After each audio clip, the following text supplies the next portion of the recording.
Hi, everyone. Holy crap. My voice is terrible this morning. It's going to be a long day, folks. We're going to soldier through it. You're watching the VSO Gun Channel. We have another clown world incident to cover. A YouTuber was doxxed, and then subsequently some crazy people have been coming to his house, and then the news just broke a little bit ago that somebody tried to assassinate him. Absolutely crazy stuff. And I have seen the video. We're going to analyze it a little bit, see kind of what's in play here.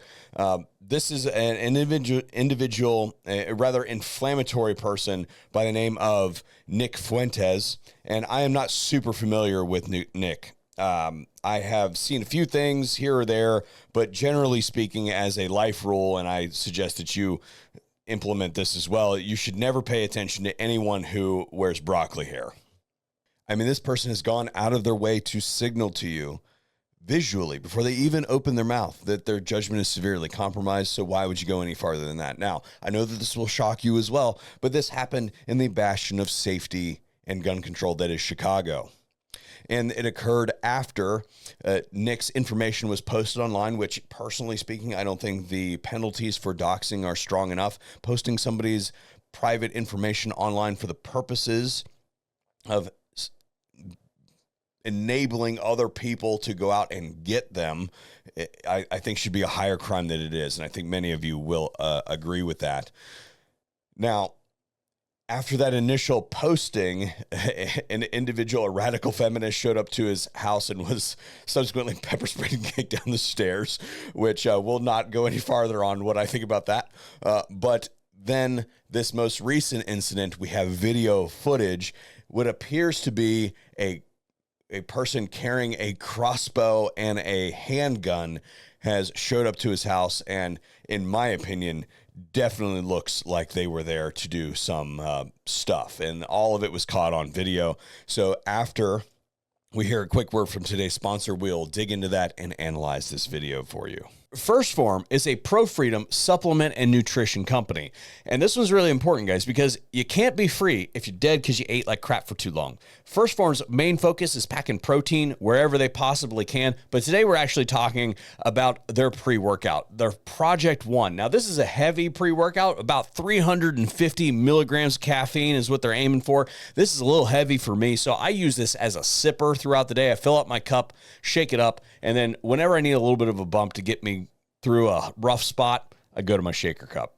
Now, you can get more information on First Form by checking out the pinned comment down below. Using that link helps me out and lets them know that I sent you. And special thanks to First Form for making today's video possible. Now, in the intro, I quickly glossed over the whole bit about him kicking a lady down the stairs after pepper spraying her.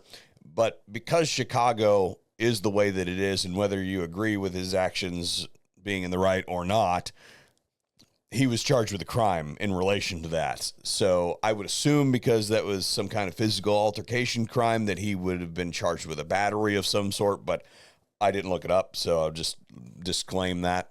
And I would assume that after some kind of physical altercation crime like that, that he would have been disarmed if he had weapons in the first place. So Chicago, hard to get guns in the first place, unconstitutionally, by the way, but also under indictment for crime. So left defenseless by the law yet again. Second Amendment implication. Go. Here is the video.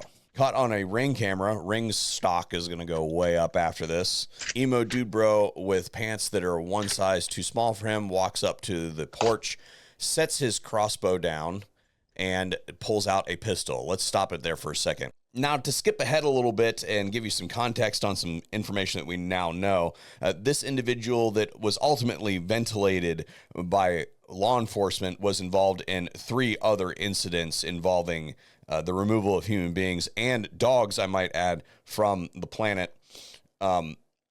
Let's look at the weaponry here, because there's some weird stuff going on here.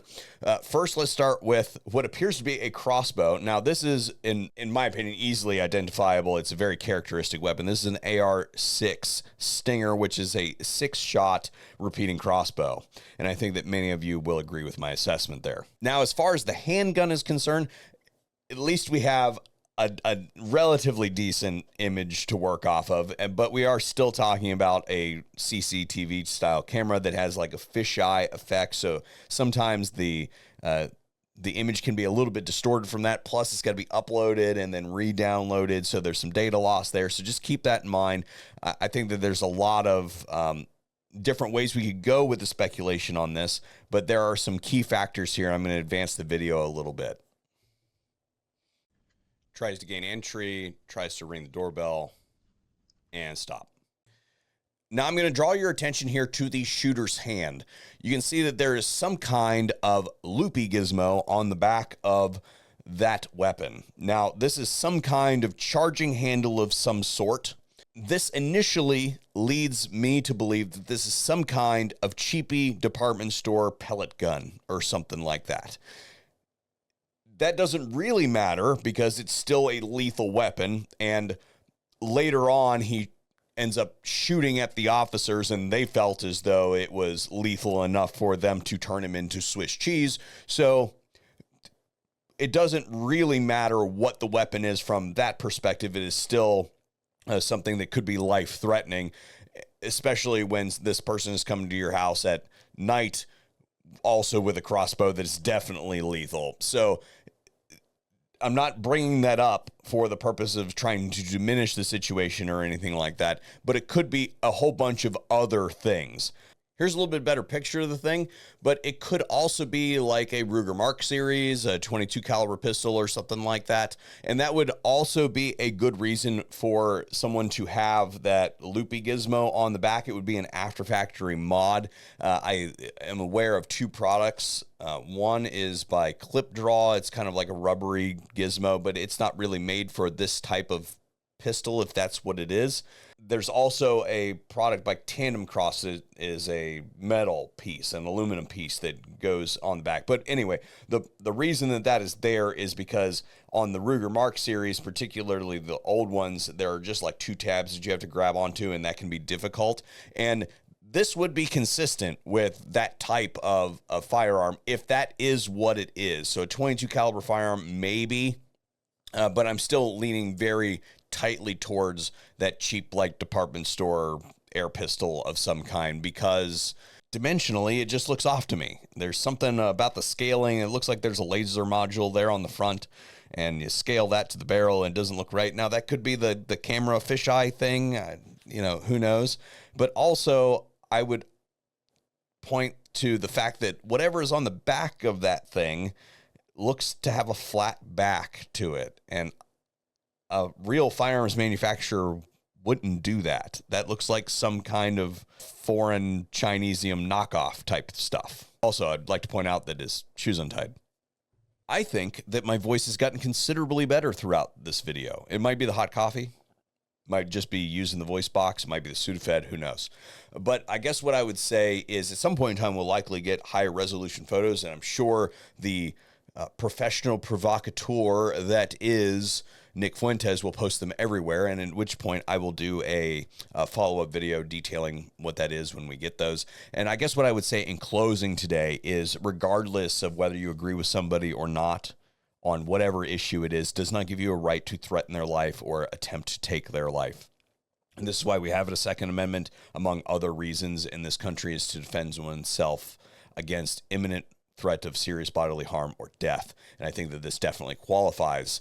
And the individual circumstances of Nick's situation, I do not thoroughly know, but I would, again, likely say that he was probably disarmed by his government in one form or fashion. I do not believe that someone should be deplatformed either, because Nick has basically been deplatformed from nearly every social media platform out there. I don't know a whole lot of what he said. I've seen some things that he said, and I don't necessarily agree with him, although I will say that he is definitely a professional grade troll. Whether you're serious about those things or not, I'm unsure. I'm not seriously familiar with his content, but it does not matter. I do not believe that the answer is deplatforming or silencing someone either. Just like the Second Amendment, it provides in my opinion, an absolute right to self-defense. I believe that the First Amendment provides an absolute right to express oneself. It is the court of public opinion that should decide the relevancy of that speech, not some system somewhere that curtails it. Anyway, that's all I got for you guys today. See you in another video here at the VSO Gun Channel.